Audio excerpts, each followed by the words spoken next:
Well, welcome back to another episode of the Cruise Conversations podcast. I'm Michael. And I'm Frank. And today's episode is episode number 99, and we're sitting down with Jeremy and Lory to talk about their recent Carnival celebration sailing. Let's jump into it.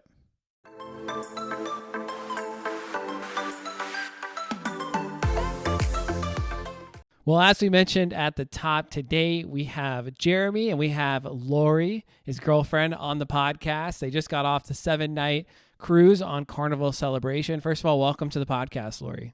Thank you for having me. Lory, before we get into this cruise, we have a lot of questions because, it's Carnival celebration. One of Michael's favorite cruises he's been on was on the celebration. So we have a lot of questions about the cruise. But before we get into that, we want to know why you enjoy traveling. Maybe talk us through kind of what makes you excited about travel, and maybe just let us know what your favorite trip is that you've been on. Well, growing up, I didn't come from money, so I wasn't able to do most of these things, So all my life, I've seen other people be able to travel and do things that I wasn't able to do.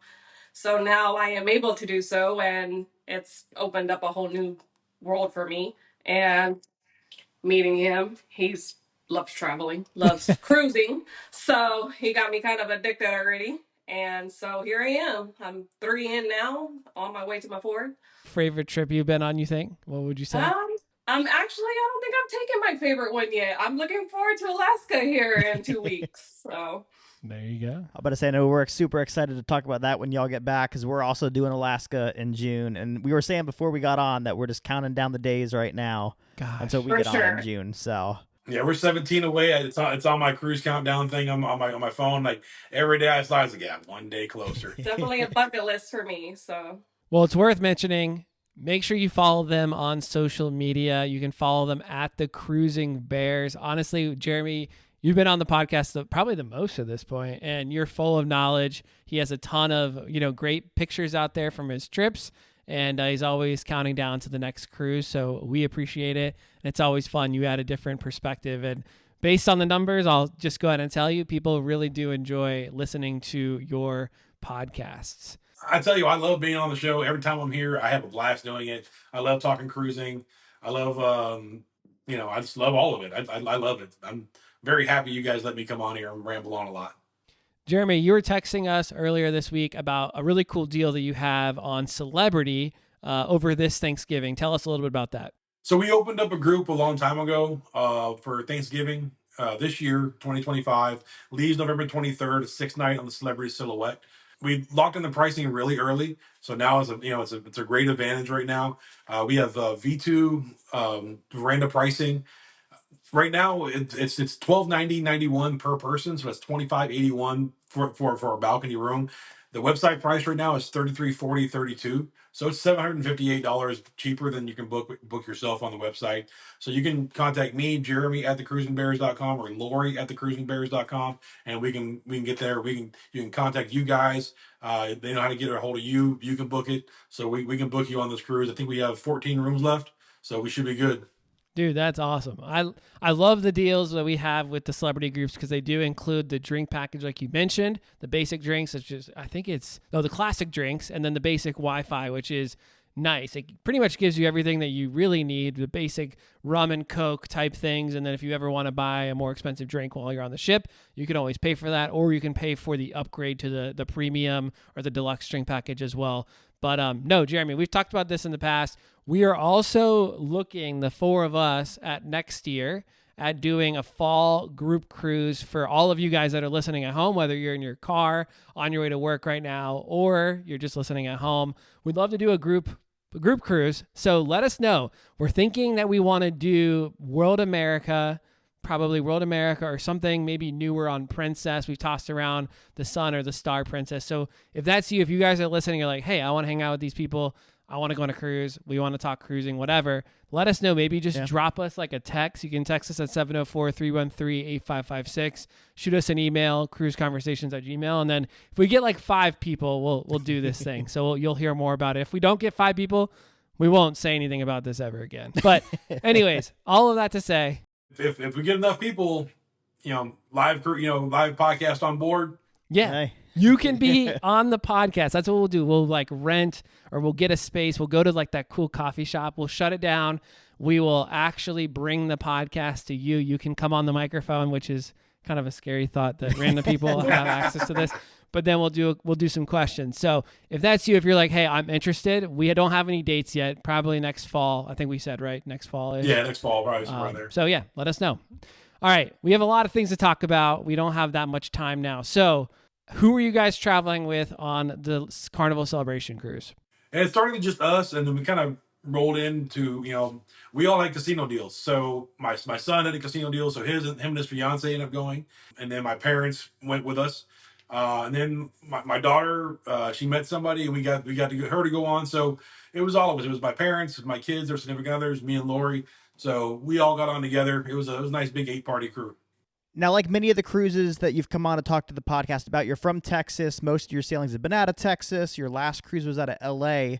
This time, the Carnival Celebration's out of Miami. What did your trip down to Miami look like, and how did you spend your time pre-sailing? So yeah, we got a flight. Luckily, it was a Sunday cruise, so we got an easy Saturday flight, Saturday evening. We could, spend the whole morning getting ready. That's the worst when you have a Saturday cruise. You got to fly out Friday night, so you got to work during the day and then rush home and then rush over to the airport. But easy, we got here at 6. We got in there about 9:30. Yeah. About 9:30. We had 6 of us in the Airbnb. My parents went early to visit some friends and family. So we, easy flight. From here it's about 2.5 hours. The wind's behind you, so it's an easy trip. We landed, got off easy, got an Uber really easy. Took 2 of us because even the XXL with 6 people everybody has big bags. They couldn't fit it all, so we ended up taking a smaller one, got behind them. 3-room Airbnb. I think it was like $250 total for all 6 of us. So, they get up in the morning, you get a nice big Uber to the port, walked in, we were there. It was easy travel. We really liked our Airbnb when we did our last cruise together. I mean, It's a lot of fun. I guess this last one we actually did hotels, but the Airbnb one was really fun. And we had like a pool, and honestly, like it wasn't that much more than what a hotel. I think it was like an extra $50, but we had a pool, we had like a grill, we had a kitchen, and people think that you have to like do extra work when you have an Airbnb. Like nowadays, they don't really make you do a lot of stuff with checkout. Like you remember back in the day, you had to take all the sheets off and put your towels on the floor. Most people don't do that anymore. You just leave like you would at a hotel. So lock the door on the way out. That's all you gotta do. Yeah, it's really nice. Yeah, I mean we've had some hit and miss. We had the one before that. We had Miami. Man, we had the hardest beds in the world. We kind of struck out there, but I've always, if you're going with a group, it's always a little bit cheaper to get a bunch of people on Airbnb than it is pay for 3 hotel rooms.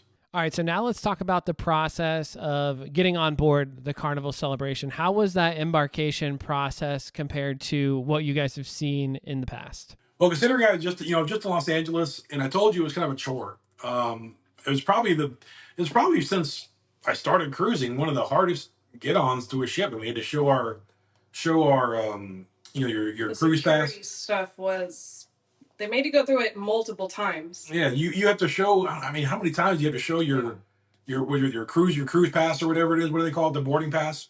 So I know in Los Angeles I had to show it like 7 times before I get on the ship, and then here it wasn't quite that bad, but it was still there. I mean, you show it to get in the line, and then you show it to go through the door, then you show it to check in, and then you show it to go in security, then you got to show it another time to go upstairs, then you got to show it to get to go at the one final time. Like, what is this? What? Nobody else is doing this. I don't know why Carnival can't get it. I mean, the dog thing was super smooth. This time we walked up, dogs ran down, took maybe 2 seconds, so it wasn't bad. But yeah, I just don't understand why Carnival's get on processes is so much harder than everybody else's.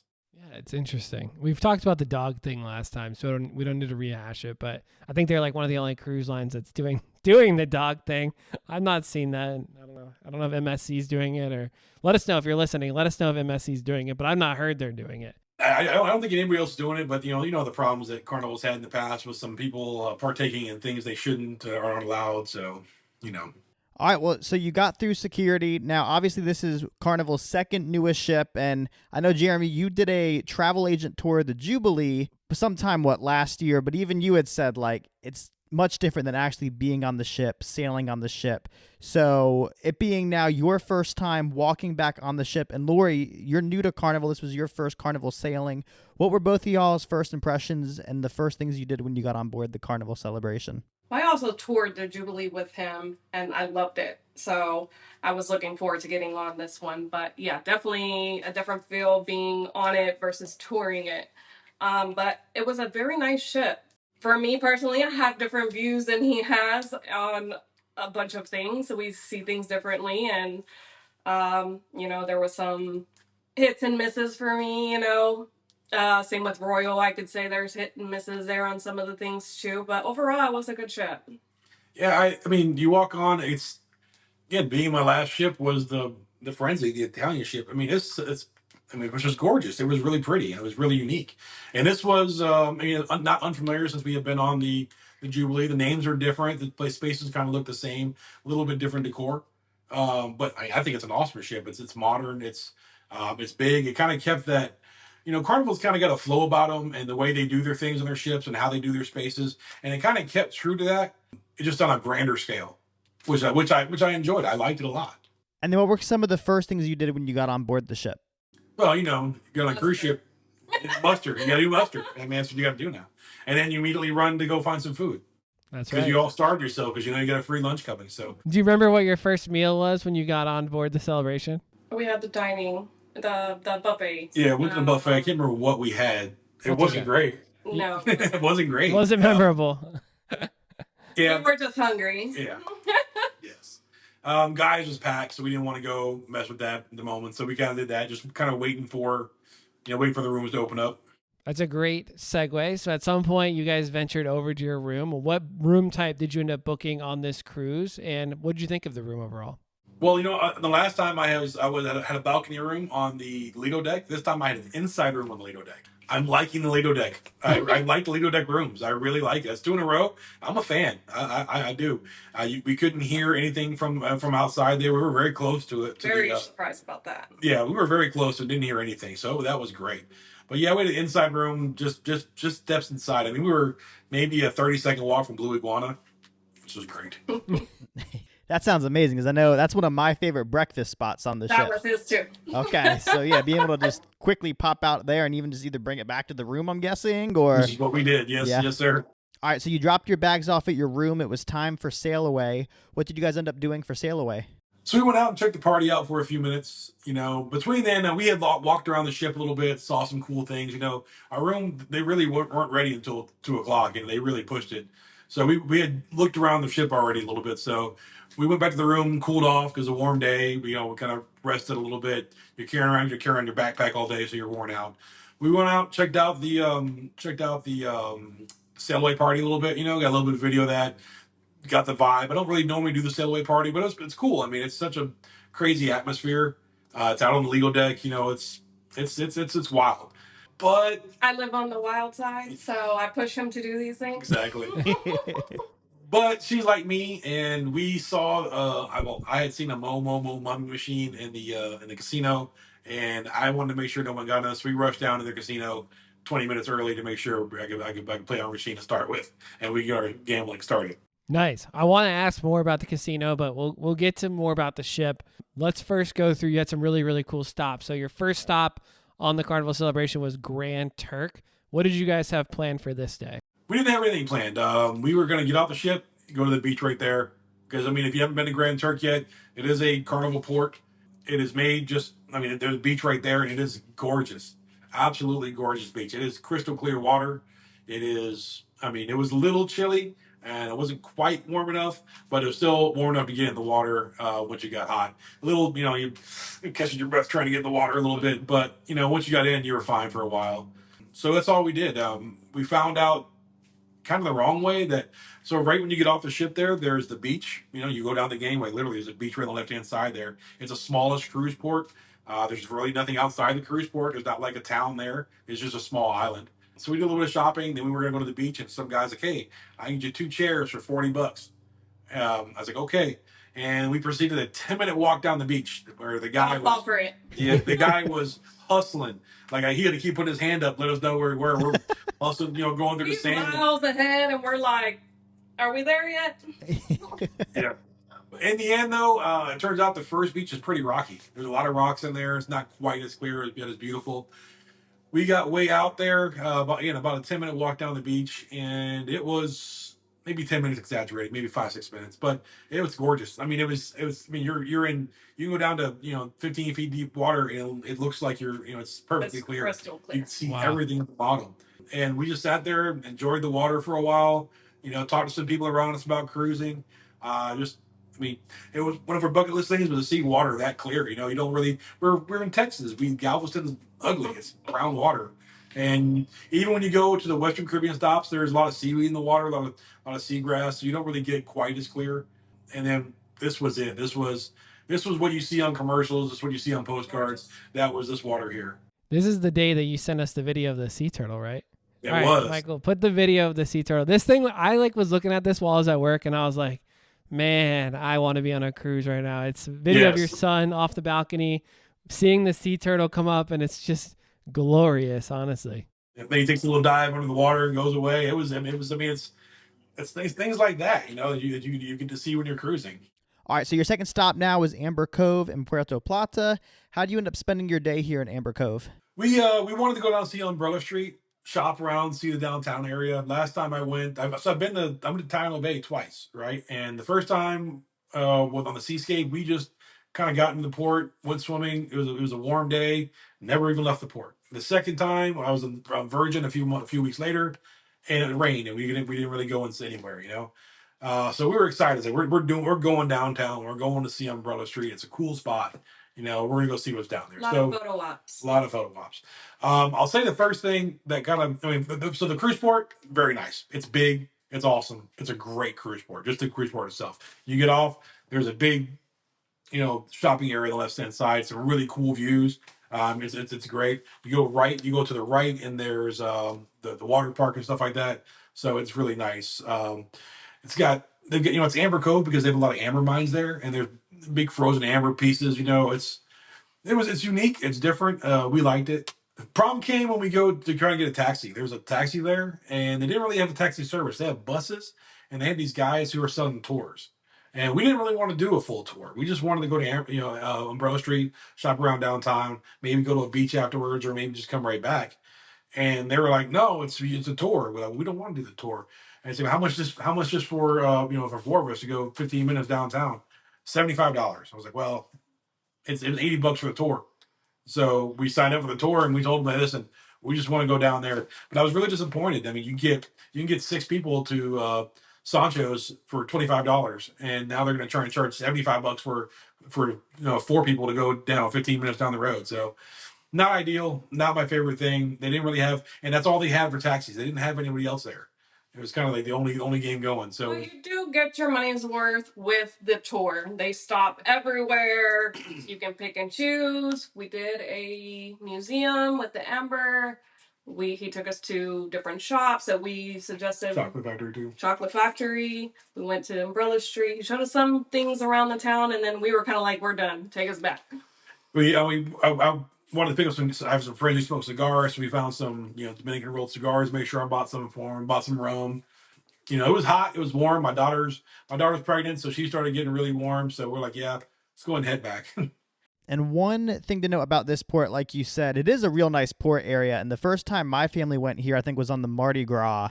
And we obviously didn't do our research because there's a nice pool here. I think like a water slide, zip line. There's tons of stuff you can do around the port area and truly not go anywhere. And I don't even think we got off with swimsuits or anything. We kind of just walked around the shops because we're like, is that a pool out there? We can't tell from the ship. And we probably should have thrown something in a backpack, but didn't. But I'm excited to get back there in the future and Grand Turk. I haven't been to Grand Turk in probably close to a decade at this Yeah, point. it was a decade for me too. It was one of my first cruises went there. It's been a while, and I was like, man, I really really like. There isn't. I mean, there are things you can do at Grand Turk, but it's passing up that beach is really hard to do.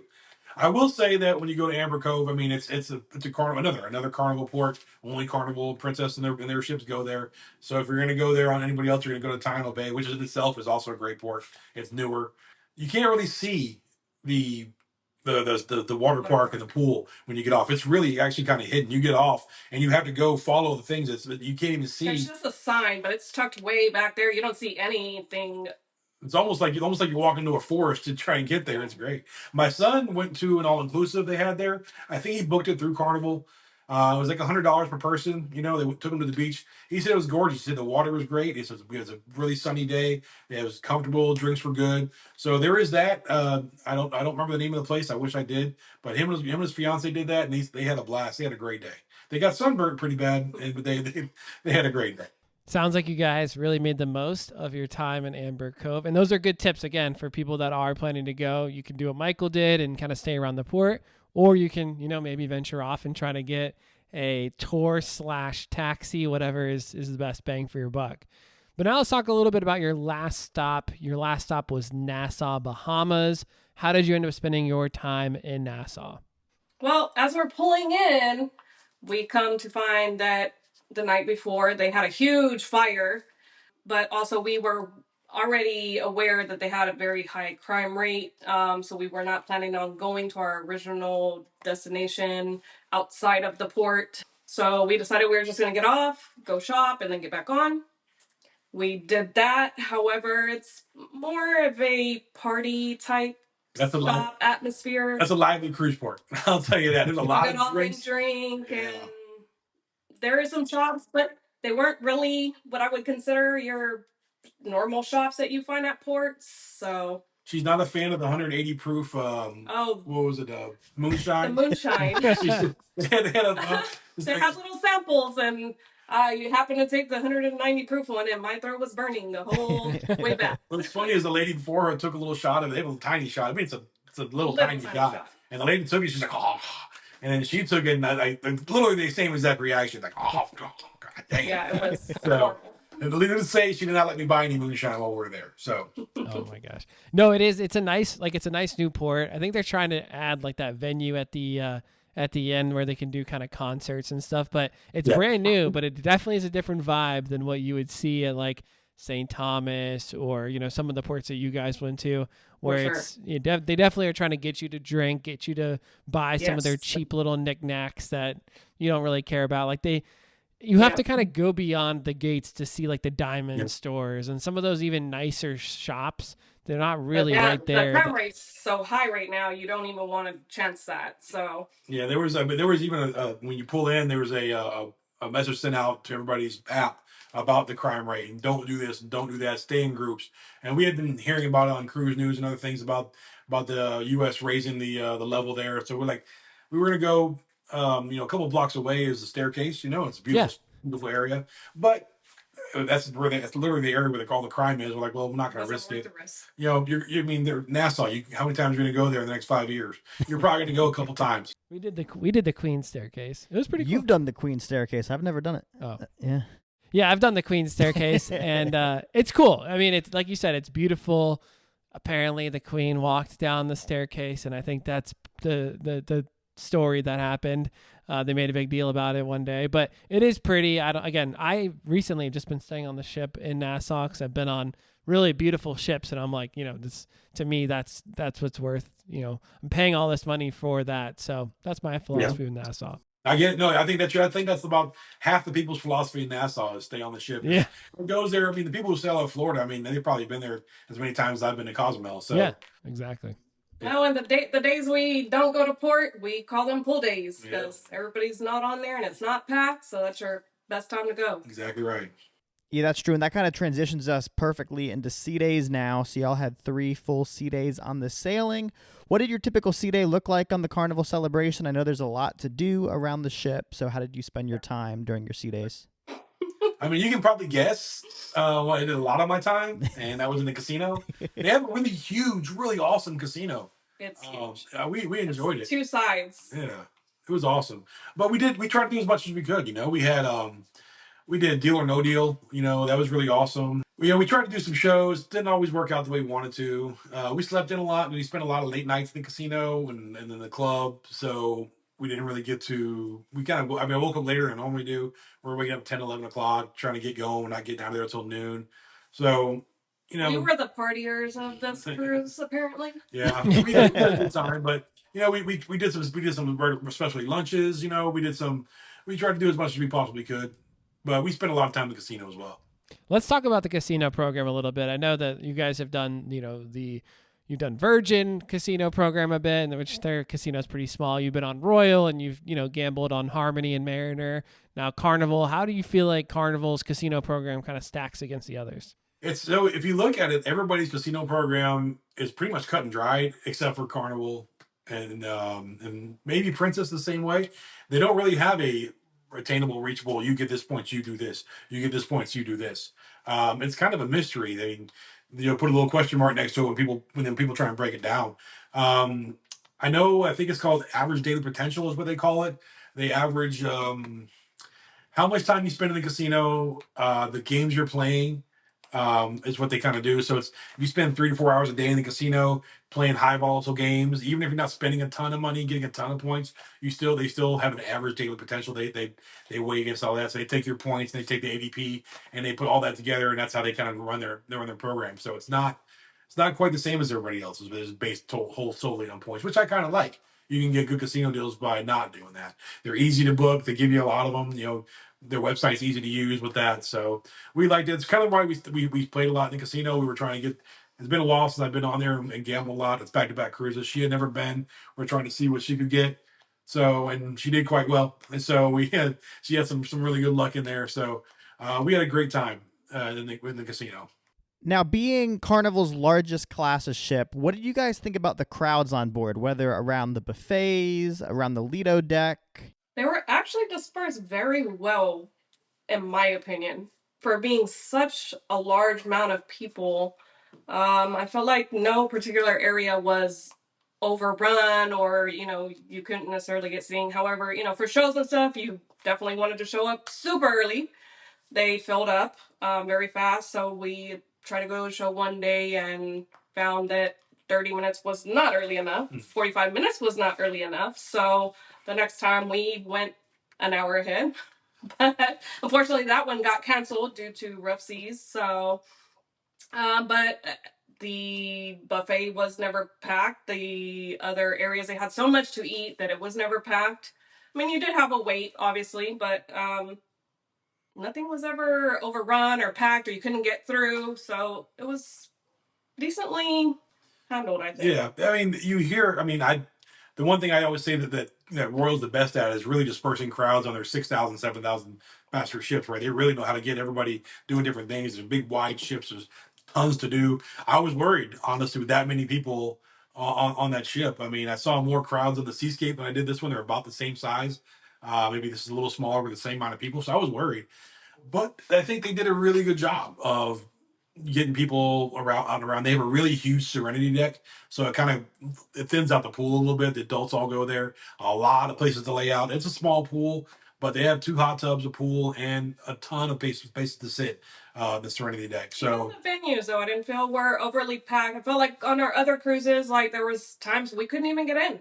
We couldn't see something because it was overrun. People were standing around because there were so many people, and this one did not feel that way. There had so much to do and so many bars, so many music venues. Never had a problem getting a seat anywhere except for so they do shows in the central, right, in the Celebration Central. It's three decks. It's right there. It's a wonderful area. It's new on these Excel class ships.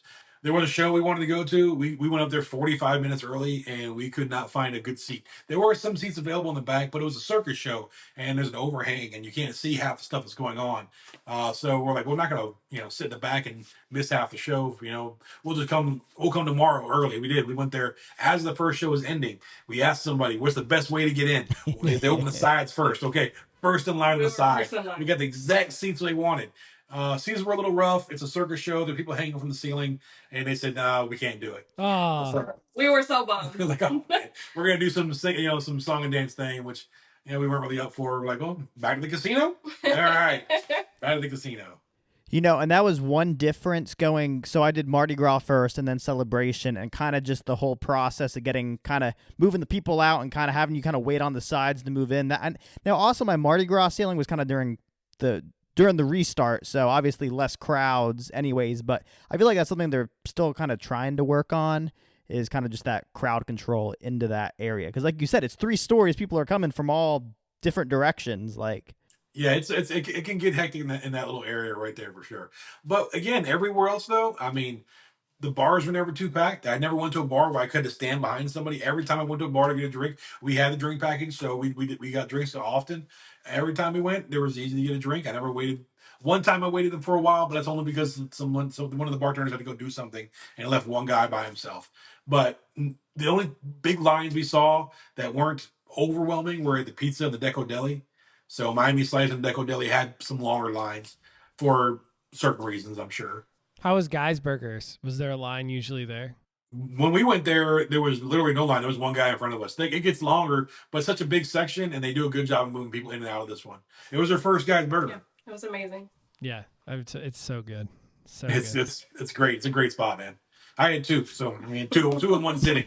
So Well, that's a good transition. Like, where did you guys find yourself? I know you kind of talked about eating breakfast at, the Blue Iguana, lunch. What were kind of your favorite spots you found in terms of food? you go ahead first. Everybody knows You mine. already know his. I'm not a big breakfast eater, so there was times that I just like kind of nibbled on stuff, there, and then there was other times that like I did eat there once, and but for the most part, I think he was the big breakfast eater. So Yeah, I mean, like I did Blue Iguana more than anything else. This actually the first cruise I really went away from the burrito to the tacos because man I mean they make the over easy or over hard eggs and you get whatever you want on there, two little small tacos, and man I want one right now. I don't know what to tell you, I really want one right now. they're pretty good. Yeah, they're good. It's honestly the best breakfast taco at sea.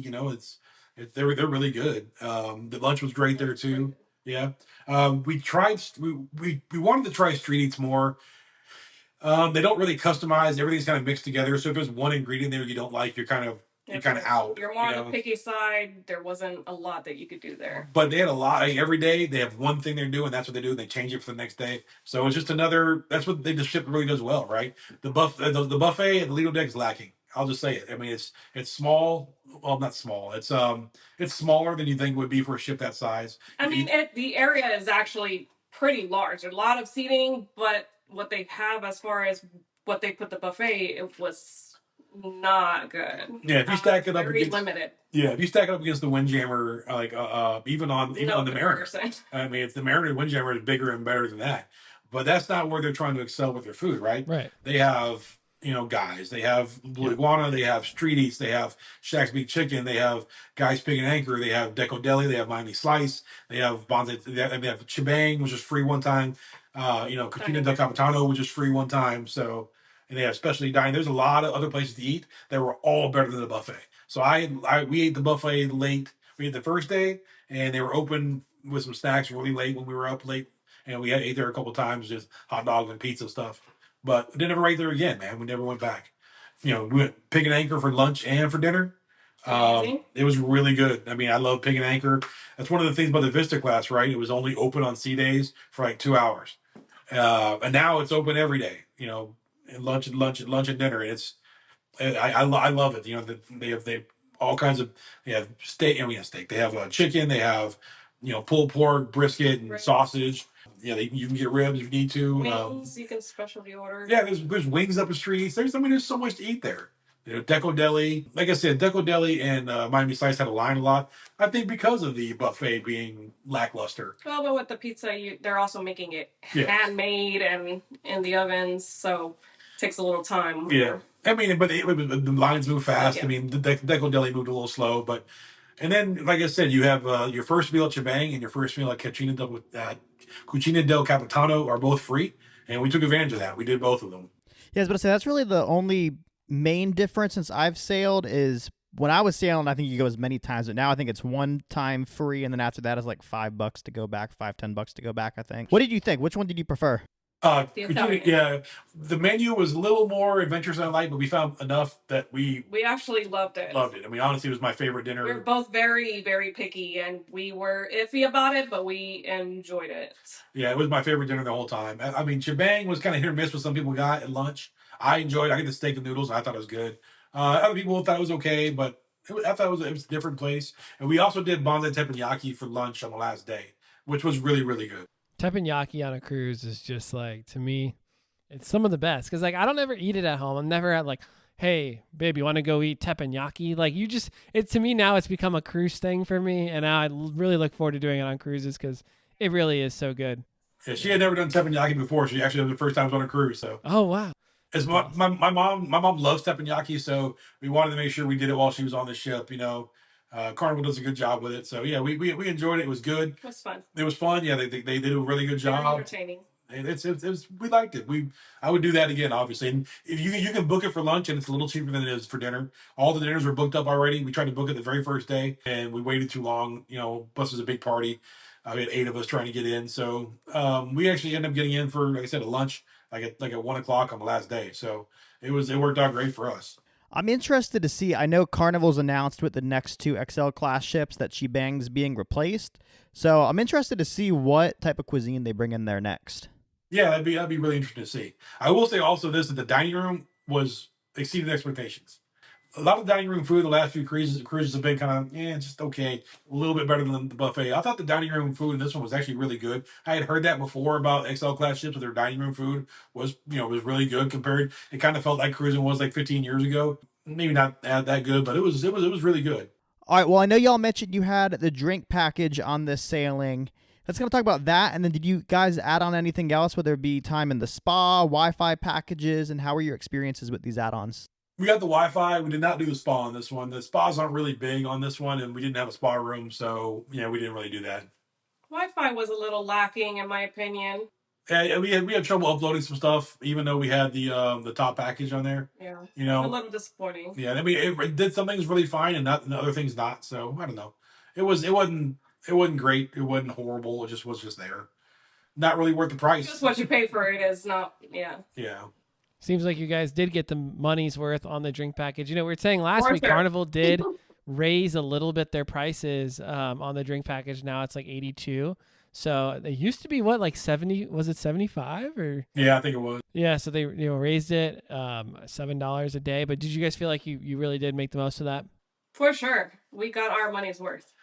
I didn't know they did this, but they offer you can actually finance the drink package with their uplift program. I didn't know they did that. So if someone's cruising and this is their one big vacation and they want to go, want to go all in, and they already spent 3,000 on this cruise, they want to get the drink package. But yeah, you can go on there, you can pay it monthly, and it makes it a little more tolerable for you guys. For some people who can't really just lay all that out in the beginning. That's nice. I've not seen other cruise lines do that. So that's a good tip, honestly. If people are wanting, I know you can use Affirm, I believe, with Carnival. And I've actually had other clients, and this is actually for anyone who's looking to book a cruise. You can actually do it on other cruise lines. Jeremy, I don't know if you've done this with your clients too, but like if someone does want to pay over time, they can go to affirm.com. They can actually click like the vendor. So for us, it was Royal. And this person like basically just sent us a credit card, and you have to pay it all up front. Basically say it's let's say it's $1,000 cruise. They could pay it all up front and then they pay Affirm back monthly. So it's actually like, Affirm. again, another really good option for those that are listening that are like, hey, I don't want to stick to the deposit timeline. Basically on our end, looks like you're paid and then you do your monthly payments through Affirm. But I think those things are really cool because at the end of the day, things are weird right now. People are losing their jobs or maybe a little uncertainty. So even if you do have a good job and you're just nervous about throwing thousands of dollars out there, could be another good option for you. We always recommend travel insurance. Yes, that's the other thing though. I didn't even think about with the Affirm and all that and Uplift or whatever it is. It gives you the extra months to pay for it. Your cruise paid off 3 to 4 months before. It gives you the extra few months to get that paid off. All right, so we kind of hit on a little bit of entertainment earlier, but talk us through some of your favorite things that you saw on board, whether you got to see the live comedy, how was the live music? Jeremy, I know you love good live music on your cruises. And yeah, how would you say the shows compared to kind of what you've seen on other cruise lines in the past? Go ahead, you got that one. You have strong opinions on the shows. It was hit or miss again for me. Piano bar was not it for me. I don't think it was it for him. It was more for an older crowd. And there were some quite obnoxious people in there, but we tried it out and we moved on. We went to the comedy show. The guy was amazing.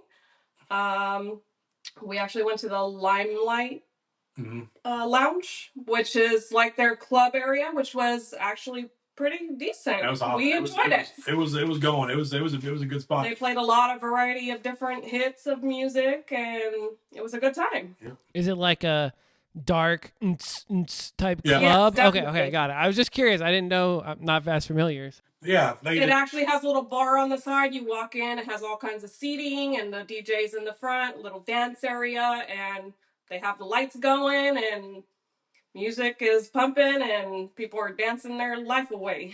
And the thing too with this venue is you think of like the older carnival ships, how they kind of have like the dedicated club that kind of just stayed empty during the day. The Limelight Lounge they use throughout the day for different activities. I know a lot of the family comedy Like goes Star on here in Lounge the type. pretty much, yeah, kind of not as long, but kind of just like wide little venue. Okay. So Got it. behind the Alchemy bar, so that's also great because you can kind of just pop out of there and go get a drink at Alchemy too if you want something there. For Exactly sure. right, And exactly we did right. that as well. Yes, We sir. tried that out. Yeah, I mean, we did a lot of different things too. Like we did Deal and Odeal. She was really looking forward to that. I had never done it before on carnival ships. I didn't know that the whole play along thing. We It was didn't really a know cool about that. experience. It really was. I had a blast. I mean, if Yeah. I go on Carnival, I'm doing it again. You can go if you haven't done it. You go Deal or No Deal. Before you had to get. Well, actually, they have the option where you can buy the cards before the show, and then we actually didn't know about the cards, but we got the ones on the app. So they give you different breakdowns of how many cards you can get for different price levels on whatever you want to spend, and they had two shows. Yeah, I think that's Two sets of showcases that were covered under those cards. We didn't know, so we actually purchased the second one for the second show, but we didn't need to do so. But it was very fun. You got a chance to go up there and play if they called your number, and you actually won prizes as well playing along. So we both won $30 free play in the casino, and There you go. it was fun.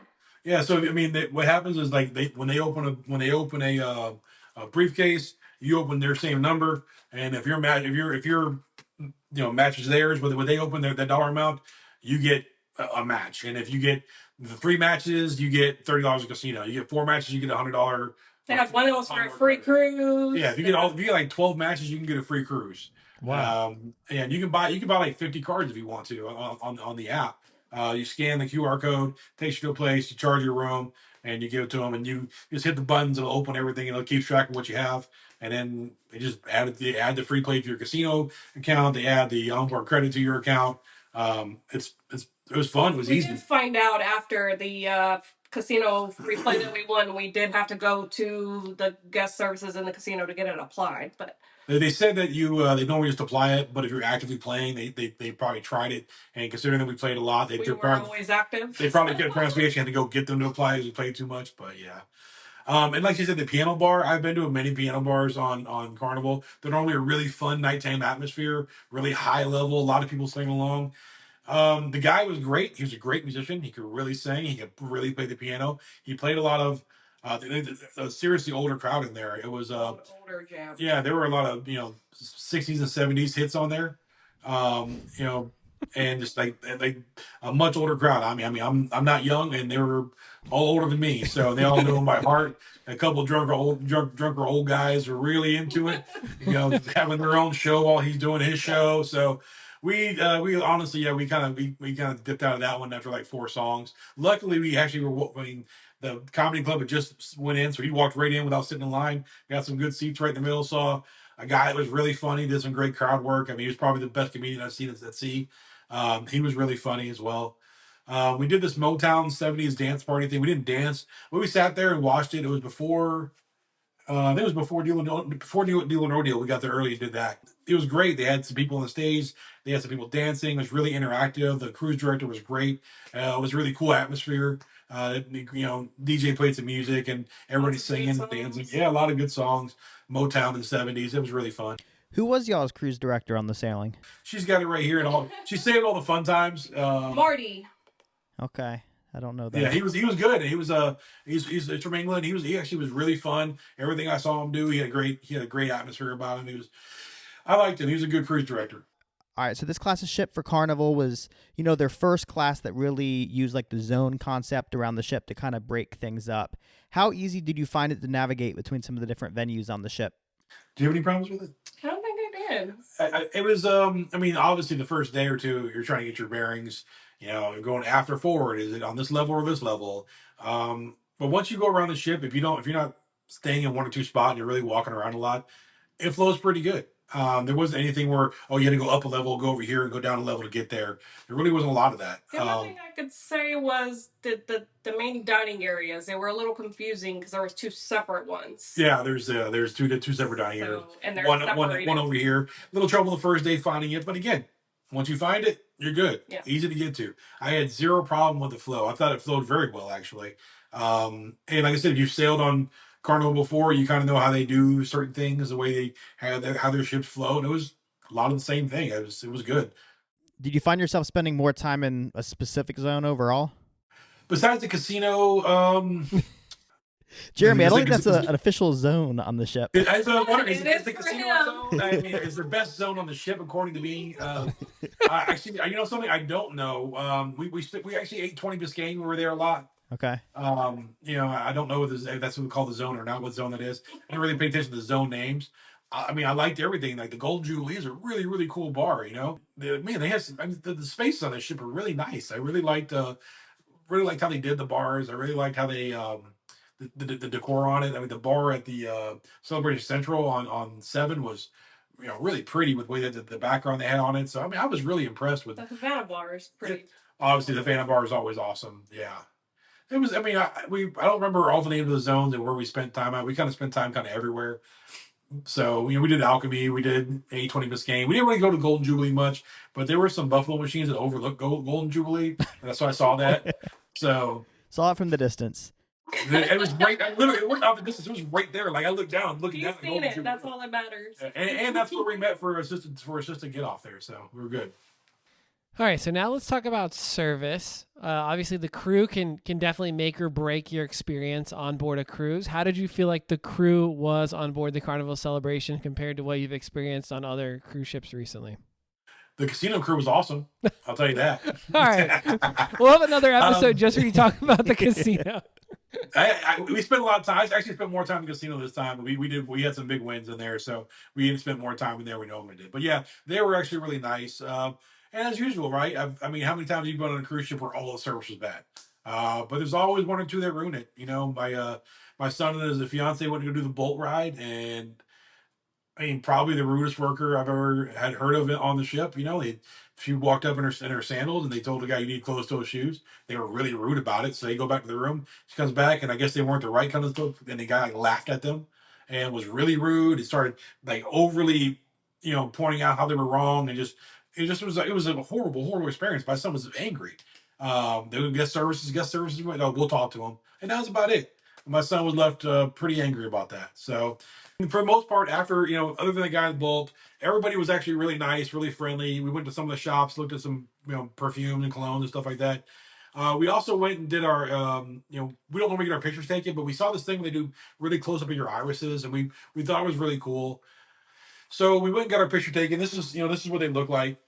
If you see them right there, move them closer. Is that you both of your irises? Yeah, that's our eyes. Wow, that is really so it's cool. really cool. It's really detailed. They get really really close into your eye, right? And they told us, hey, pick it up at this time. All right, your picture will be ready. We got to canvas one, and we'll pick that up the last night or whatever. So we go to pick the right one up, and they screw her name up on there. No big deal, honestly. He's like, oh, we can fix that, no problem. I was like, well, what are you going to do with that one? He's like, I'm going to throw it away. I was like, well, can I have it? He's like, why? I was like, well, I'm going to show my family tomorrow. They're really curious about it. Okay, that's fine. Yeah, something, go ahead and keep it. Not a big deal. The last night they said be here at 9 o'clock to pick them up. We show up at 9 o'clock. It's not there. It's not ready. 9:15, 9:30, 9:45. It's on its way. Finally, he tells us, we're not going to give you that until you bring me the other one back. We're like, man, you told me I could keep it. I mean, I wasn't going to do anything with it. We just had it. So I had to run all the way. I mean, we're on 7. We're on 16. We're down on 6 right now, or 8. So I had to go all the way back to the room, up there, bring it back down, and exchange it with them. After waiting for after waiting for almost an hour for it, I was like, man, that was not the best experience. And he wasn't rude about it. He wasn't a jerk about it.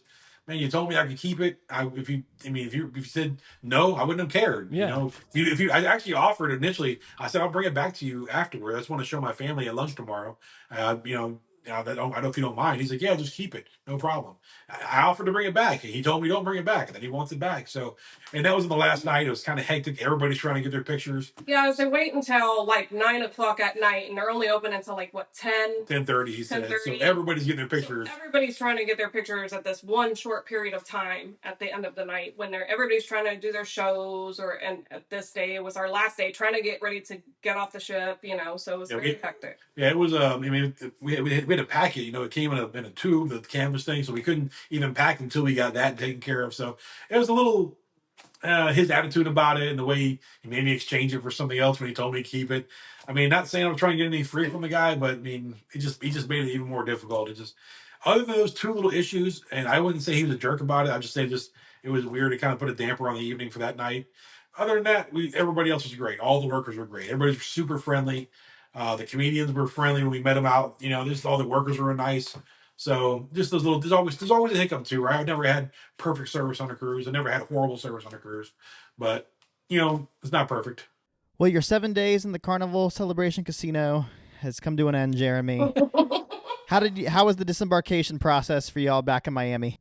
So my mom needs assistance. We went down. We checked in on the app. It told us 8:30. We had an 11 o'clock flight, so we wanted to get out as early as possible. So my mom needs assistance on the wheelchair. It's a lot of walking for her.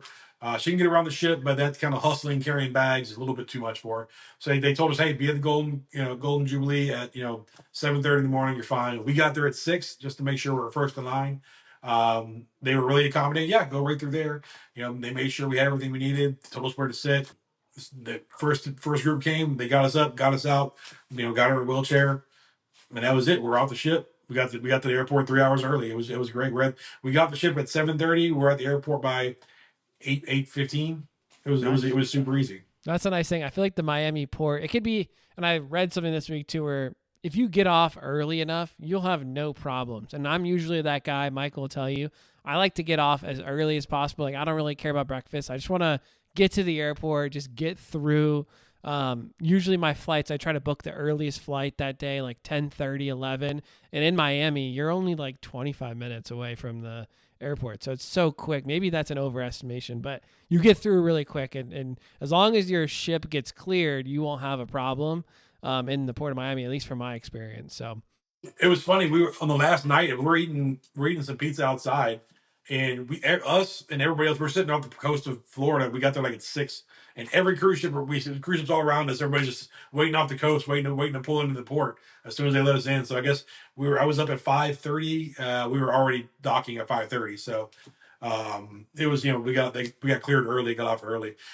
We were lucky, I would say, because I know like on Saturdays, especially in the winter and in the early the spring, late fall, winter, early spring, especially on Saturdays now with World America and the Icon there, it is hectic trying to get down that row. I mean, if you've ever been to the Miami Cruise Port, it is hectic when you're trying to get dropped off there. You're showing up at 10:30, 11:30. People are still getting off the cruise. People are showing up. It's not fun, and especially when now is what 10 ships now they can take there, and so it's rough, especially if you're going Virgin on the last one. This one we got lucked out. There was only 5 ships in port, so getting there was easy. Not easy because it's Miami Cruise Port, but getting off, yeah, we pulled out no problem at all. all right. So wrapping up your vacation, your overall thoughts, how would you compare this cruise? Both of you, right? So we want to hear Jeremy, but we also want to hear Lory. You've been on 2 Royal cruises. How would you say this one stacked against the other cruises you've done in the past? Again, I have some, like Royal, I have some things that I liked and disliked. I'm not particularly a fan of the Mariner, but I love the Harmony. There was things on Harmony. This one, they have different on this, and I found it probably equally appealing to me. Yeah. With what they offered. Again, the food they had a lot more options on this one compared to Royal. Buffet, is way better on Royal than it is on this one, so I felt like it was lacking a little bit there, but they had a lot of food options. So you had some hits or misses, and we had some room issues with our sheets and stuff, but they took care of that, and everything was great. So I enjoyed it. It's funny. The last two ships I went on for Royal, for Carnival, are probably my two favorite Carnival ships. I really love the Firenze for what it was, and this is really kind of the other end of that. It's bigger. It's you know it was just decorated very differently, but I still loved it. It's not my favorite ship of all time. It was my favorite cruise of all time, but it was up there. It was definitely a top 10. It was one of my favorite ships I've been on. I'm excited. We have the Jubilee next year for her birthday, and it actually made me more excited to be on the Jubilee next year. So it's a wonderful, wonderful ship. We had a great time. I would do it again in a heartbeat. I would not shy away from any XL class ship. I liked it. I was worried about the crowds. No problem with the crowds. I liked it. I will definitely do XL and Italian class again because the last two cruises. Yeah. So speaking of that, the next question we have is things you would do differently. So like you said, you are doing Jubilee next year. So what do you see yourself doing differently after having one XL class cruise under your belt? We're gonna definitely try and see more shows on this one. We were gonna do some. We missed the circus show because of the weather, or the ship movement. We were gonna try and do Family Feud. We didn't. We were gonna try and do a show. We ended up just eating or doing something else, and we just kind of didn't do it. We wanted to play mini golf. We actually never really got back to even look at the course. Honestly, that was the one section we kind of ignored. We didn't go back to the bolt and the ropes course and the mini golf back there. So we're definitely gonna make sure we do that on the next one. Anything else you missed? No, I think you covered it. Yeah. What about any recommendations? We have a lot of clients. We actually just booked a big group on Celebration for 2027. What would you recommend to someone who's coming on Carnival, maybe Carnival for the first time, or specifically on the Celebration sometime in the near future? We would definitely say early to the shows of Celebration Central. I mean, and I'm not talking 20, 30 minutes early. If you want to 5 minutes to an hour. yeah, for if you sure. if you want to get a good seat, honestly, down low in front. Some shows you don't need to be there, but they set up a bunch of props and stuff, and you want to see it all. Get there as the first show ends. Wait in line for them to open. You want to get seats on the side. They open the side things up first, and then they open the middle one up. So definitely. If you want the seats really close, get there right as the first show's ending and get in line for the next one. It's not a long wait. I think it's an hour, hour and a half between the two shows. So, there is that. I know they started the show a little early, did some pre stuff, so your wait isn't as long. Um, I would say don't rely on the buffet. I know a lot of people like going to the buffet for a lot of their meals. You got to kind of venture away from that. If you only eat your breakfast at the buffet, like my parents tried to do it, they were unhappy with it. I kept trying to tell them you got to go somewhere else. If you don't like it, try pig and anchor, which is try the blue iguana. Try something different. Definitely prepare your dining, your shows, everything the day you get on board because with them, you don't have access before the trip to the app. You don't get to see the entertainment. You don't get to do your booking of your reservations and all that. So you have to literally wait until you get on board and sign into the internet to actually get access to all of that. So definitely do it as early as possible and make a game plan and definitely prepare for your shows and stuff early because we couldn't get any specialty dining. They were all 9 o'clock. Yeah, we waited too Thursday. long. You can book them on the website, but not on the app, which is weird. I don't know if the Carnival app doesn't work until you're on the ship connected to Carnival Wi-Fi, and you can't connect to Carnival Wi-Fi until you get your ship card. Which you can't get ship card until they open the rooms up. So it's like 1:30, 2 o'clock before you can connect to the Wi-Fi and get on there and show what's going on sometimes. So it's a little frustrating with that. Definitely. We didn't book dinners early. We weren't going to do it, and then we were going to do it. Then we had a party of 8, and it's hard to get Very accommodated. hectic to So, deal with a lot of people. Yeah. I would also say buy the cards on with the QR code for Deal or No Deal if you do it. You get more cards. It's really easy to Yeah, manage. get on the app and Yeah. it's easy. I would say check out the Irish pick thing. It's really cool. Not crazy expensive if you just get the regular picture. It's a cool thing. It's different. And always book your free cucina and free chibang when you go on these here. I think some cruise ships cucina is always free at lunch as well. I'm thinking on some certain ships if I remember right. But yeah, make sure you're booking your free those 2 free spots. Well, that wraps up another cruise for y'all. What's next in your cruising lineup for this year?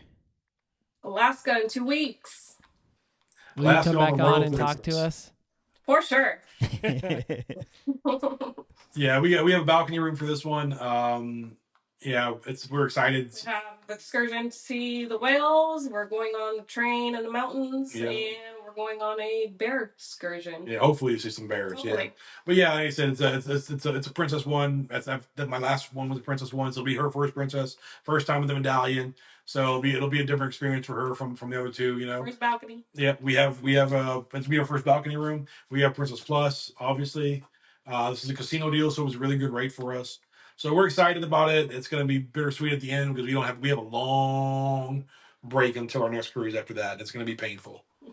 But then you have some good ones. You have the Excel, you have the Aqua potentially, the Jubilee. I mean, you have a lot after that. So get through Alaska. November, they hit like back to back to back to back every like 2-3 weeks. So we're looking forward to that. Yeah, from November to February, we're going to be, I think it's like 33 days out of 89. We'll be on cruise ships. It's going to be awesome. Oh, man. How do I live your life? How do I get my wife to just go on that many cruises with me?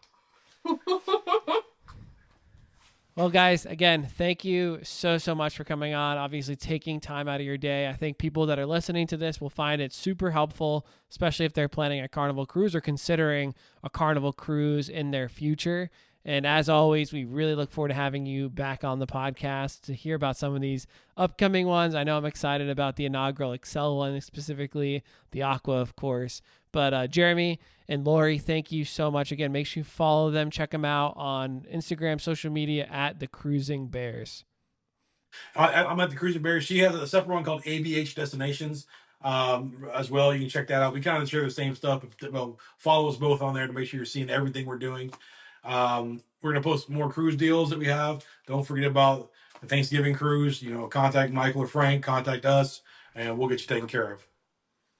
Awesome. Thanks, guys. Thanks you. For having us. Well, again, we just want to say thank you so much to Jeremy and Lory for coming on the podcast. Again, make sure you check them out. You can find them on Instagram at The Cruising Bears. We really do appreciate your time. And again, if you are interested in booking their group cruise or you're interested in maybe coming on a cruise with us in the future, reach out. Let us know, let us know that you're interested. You can text us at 704-313-8556, or you can drop us an email, cruiseconversations@gmail.com. Thank you so much for listening to this week's episode, and we will see you back here next Wednesday.